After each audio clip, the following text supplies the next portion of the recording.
6 second लेती है। तो आपसे सवाल किया है कि यह किस वेग से ऊपर फेंका गया है। तो फिर ध्यान दो कि प्रारंभिक वेग पूछ रहा है कि किस वेग से। अंतिम वेग v बराबर 0 मीटर पर सेकंड होगा। क्यों?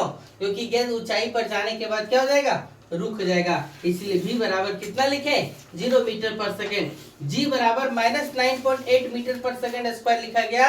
क्यों? क्योंकि पत्थर किधर से किधर, नीचे से किधर की ओर जा रहा है, ऊपर की ओर। तो गुरुत्वीय क्या होता है, गुरुत्वीय त्वरण ऋणात्मक हो जाता है। हमको u निकालने बोला है। t देखो, t बराबर कितना, जाने और आने का कुल समय, यानी ये एक बार गया और एक बार आया, यानी 2 बार हो गया। इसलिए 6/2 बराबर कितना, 3 सेकंड। तो हम लोग पहला क्वेश्चन निकालेंगे, या किस वेग से ऊपर फेंका गया। तो v बराबर u प्लस कितना जानते हैं हम लोग, gt। तो v का कितना मान, 0 मीटर पर सेकंड। u कितना नहीं पता, g -9.8 metre per second square, t कितना 3 सेकंड। इस सेकंड स्क्वायर से सेकंड कट गया है ना, और इधर u प्लस में था, इधर लाए तो माइनस हो गया।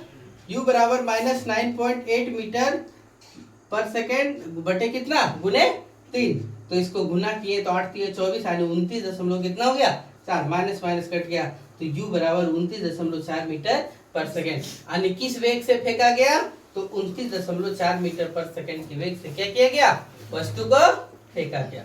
फिर दूसरा सवाल आपसे क्या पूछा है कि गेंद द्वारा पहुंची गई अधिकतम ऊंचाई कितना है, यानी गेंद कहां तक पहुंच पाया, है ना, गेंद कहां तक पहुंच पाया गया। तो देखो अब हमको क्या मिल गया, u बराबर 29.4 मीटर पर सेकंड मिल गया, प्रारंभिक वेग मिल गया है। v बराबर हमको कितना मिल गया, 0 मीटर पर सेकंड मिल गया है, क्योंकि रुका हुआ है। देखो g बराबर हम लोग को कितना मिल गया, -9.8 मीटर पर सेकंड स्क्वायर मिला है, मिल गया। तो हम लोग फार्मूला जानते हैं, 2gh बराबर v स्क्वायर माइनस कितना, u स्क्वायर। तो हमको अधिकतम ऊंचाई पूछा है, तो अधिकतम ऊंचाई कितना, h बराबर v square minus u square बटे कितना, समझ गए। देखो तो h बराबर, ये दूसरा क्वेश्चन के लिए हो जा रहा है, तो h बराबर v स्क्वायर यानी 0 मीटर पर सेकंड का whole square minus u square यानी 29.4 मीटर पर सेकंड का क्या, होल स्क्वायर बटे 2 गुने g कितना, -9.8 मीटर पर सेकंड स्क्वायर। तो h बराबर देखो, ये 0 0 खत्म, तो ये कितना हो गया, 29.4 गुने 29.4 गुना कर पाएंगे क्या, 29.4 गुना 29.4 गुना करिए फटाक से, कितना होगा, बटे यहाँ पर कितना, 8 दूना 16 के 6 यानी 19.6 मीटर पर सेकंड स्क्वायर, गुना करो, मीटर स्क्वायर बटे कितना, सेकंड स्क्वायर, लेट हो रहा है, 4 चौक 16 के 6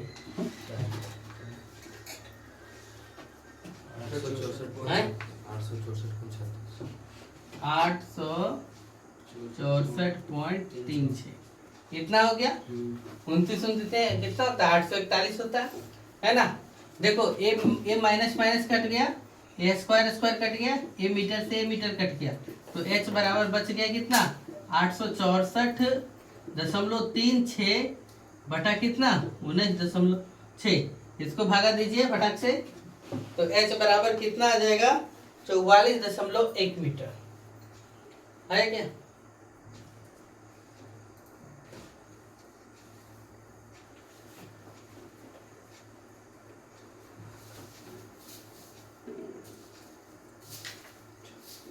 आठ सौ 64.36 भागा 19.6 भागा दो,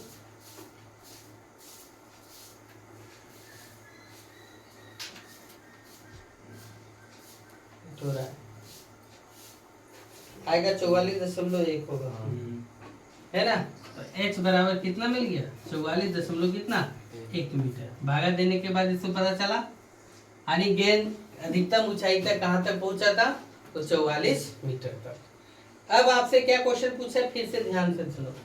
तीसरा नंबर, एक के क्वेश्चन में कई क्वेश्चन पूछा है। तीसरा नंबर पूछा है क्या कि 4 सेकंड में गेंद की स्थिति कहां होगी। 4 सेकंड में 4 सेकंड पश्चात गेंद की स्थिति कहाँ होगी, है ना। तो ध्यान से देखिए, इसको समझना, फिगर को समझना पड़ेगा।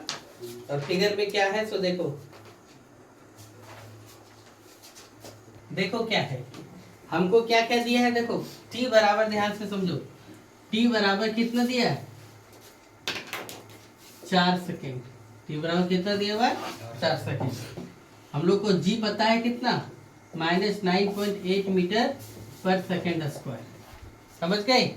और हम लोग को प्रारंभिक वेग भी पता है कितना, 29.4 मीटर पर सेकेंड, ये पता है।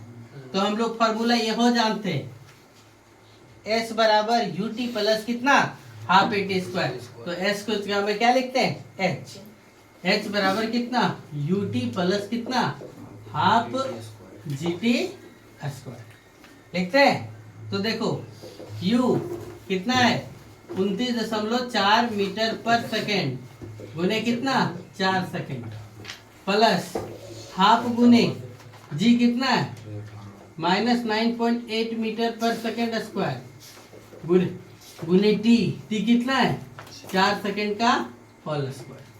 तो देखो इस सेकेंड से सेकेंड कट गया, 4 चौक 16 के 6 बाकेट में कितना, 1 4 9 36 और 1 37 के 7 बाकेट में कितना है, 3 4 दूना 8 और 3 कितना हो जाएगा, 4 चौक 16 के 6 बाकेट में 4 9 36 और 1 37 के 7 बाकेट में 3 4 दूना 8 और 3 कितना 11, 117.6 मीटर प्लस हाफ गुने ये देखो -9.8 मीटर पर सेकेंड स्क्वायर गुने कितना, 4 चौक 16 सेकेंड का स्क्वायर। तो सेकेंड स्क्वायर से सेकेंड स्क्वायर कट गया, 2 अठी कितना 16, 117.6 मीटर माइनस 8 64 के 4 बाकेत में कितना 6 8 9 72 और 6 कितना हो गया 78.4 मीटर, समझ गए। अब गुना घटाओ, 6 में 4 गया तो कितना 2, 17 में 8 गया तो कितना 9 और 10 में 7 गया तो कितना 3, 39 कितना 2 मीटर। यानी 4 सेकेंड में गेंद की स्थिति कितना होगा, 39 कितना 2 मीटर होगा। क्लियर। चलो यानी मतलब क्या, गेंद यहाँ था, यहाँ पहुंच गया और फिर वापस यहाँ पर आ गया। क्लियर। चलिए नोट करिए फटाक से। देखो क्या लिखा हुआ 19 नंबर क्वेश्चन लिखा है कि किसी द्रव में डुबोई गई वस्तु पर उत्प्लावन बल किस दिशा में कार्य करता है। तो देखो हमें पहले भी बताया कि वस्तु को नीचे पानी में डुबोते हैं तो वस्तु किधर की ओर फेंका जाता है, ऊपर की ओर की दाएं की बाएं, ऊपर की ओर। तो किधर की ओर भाई लिखा है कि जब किसी वस्तु को किसी द्रव में डुबोया जाता है तो वस्तु पर किधर ऊर्ध्वाधर दिशा ऊपर की ओर क्या होता है, उत्प्लावन बल लगता है। फिर क्वेश्चन पूछा है 20 नंबर कि पानी के भीतर किसी प्लास्टिक के गुटके को छोड़ने पर या पानी की सतह पर क्यों आ जाता है। तो इसके पीछे एक ही रीजन है कि पानी का घनत्व तो क्या है, ज्यादा है, और इसका घनत्व तो क्या है, गुटके का घनत्व तो क्या है, कम है। इस कारण से पानी की सतह पर क्या होता है, ये वापस आ जाता है। वही लिखा है जब प्लास्टिक के गुटके को पानी के अंदर डुबोकर छोड़ा जाता है तो वो पानी की सतह पर ऊपर आ जाता है, क्योंकि प्लास्टिक के गुटके पर पानी के कारण लगने वाला उत्प्लावन बल गुटके के भार से क्या होता है, अधिक होता है। प्लास्टिक के गुटके का घनत्व तो पानी के घनत्व से क्या है, कम है। यानी पानी का घनत्व तो ज्यादा है और प्लास्टिक के गुटके का घनत्व क्या है, कम है, इसलिए क्या होता है, ये ऊपर आ जाता है।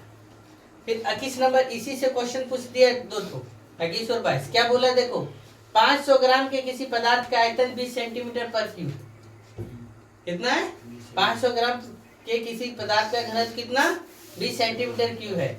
अधिक पानी का घनत्व 1 ग्राम पर सेंटीमीटर क्यूब है। 1 सेंटीमीटर लंबा 1 सेंटीमीटर चौड़ा में कितना उसका 1 ग्राम है। तो पदार्थ डूबेगा कि तैरेगा, सोच निकालो। तो देखो m बराबर कितना 50 ग्राम, ध्यान से समझिएगा, m बराबर कितना 50 ग्राम और v बराबर कितना दिया हुआ है, आयतन बराबर कितना दिया हुआ है 20 सेंटीमीटर पर क्यूब। तो घनत्व बराबर होता है द्रव्यमान बटे आयतन। घनत्व बराबर क्या होता है, द्रव्यमान बटे आयतन। तो कितना हो गया, द्रव्यमान कितना 50 ग्राम और आयतन कितना 20 सेंटीमीटर क्यूब। 50 को 20 से भागा दे देंगे तो 20 दूना 40 फिर दशमलव देंगे तो 20 बचे कितना 100 यानी 2.5 ग्राम पर सेंटीमीटर क्यूब। तो देखो पदार्थ का घनत्व तो निकला 2.5 ग्राम पर सेंटीमीटर क्यूब और पानी का घनत्व दिया है 1 ग्राम पर सेंटीमीटर क्यूब। तो पानी का घनत्व ज्यादा कि पदार्थ का घनत्व ज्यादा? पदार्थ का घनत्व ज्यादा। तो पदार्थ का घनत्व जब ज्यादा तो वस्तु क्या हो जाएगा? पानी में डूब जाएगा। वही लिखा है कि पदार्थ का घनत्व 2.5 ग्राम पर सेंटीमीटर क्यूब है तो पानी का घनत्व 1 ग्राम पर सेंटीमीटर क्यूब है तो वस्तु क्या हो जाएगा? पानी में डूब जाएगा।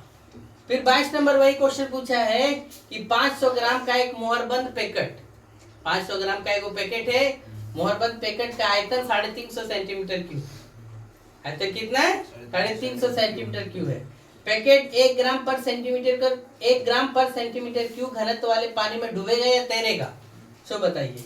या और दूसरा क्वेश्चन पूछा है इस पैकेट द्वारा विस्थापित पानी का द्रव्यमान भी कितना होगा? सो बताइए, है ना। तो देखो द्रव्यमान कितना दिया है?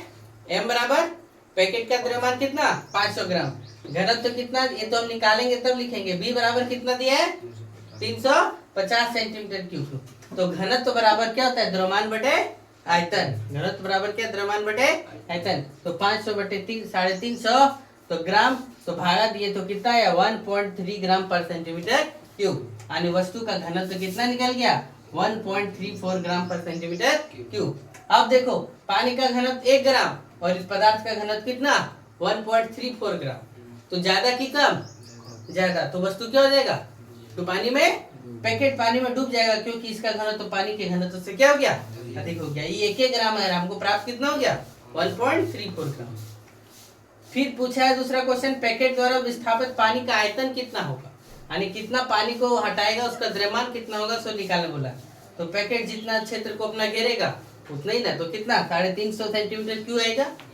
फिर पैकेट द्वारा विस्थापित पानी का द्रव्यमान जब निकालना हो तो क्या करेंगे? पानी का घनत्व गुने पैकेट के द्वारा हटाए गए पानी का आयतन। यह फार्मूला लगा करके नहीं बना सकते। जो पानी का घनत्व निकालना है तो पानी का घनत्व इधर भागा में हो जाता है ना, तो वो पानी का घनत्व गुने पैकेट के द्वारा हटाए गए पानी का आयतन। तो पानी का आयतन कितना? 1 ग्राम पर सेंटीमीटर क्यूब और उसके द्वारा हटाया गया कितना? 350 सेंटीमीटर क्यूब। तो सेंटीमीटर क्यूब सेंटीमीटर क्यूब क्या हो गया? कट गया। तो 1 गुने 350 कितना हो गया? 350 ग्राम। यानी पानी द्वारा हटाया गया कितना हो गया? 350 ग्राम पानी को क्या किया? हटा दिया। समझ गए? ये एक्सरसाइज नंबर कौन आप लोग का? 9 है ना। कौन है 9? कौन सा? गुरुत्वाकर्षण फुल एक्सरसाइज के साथ कंप्लीट हो गया।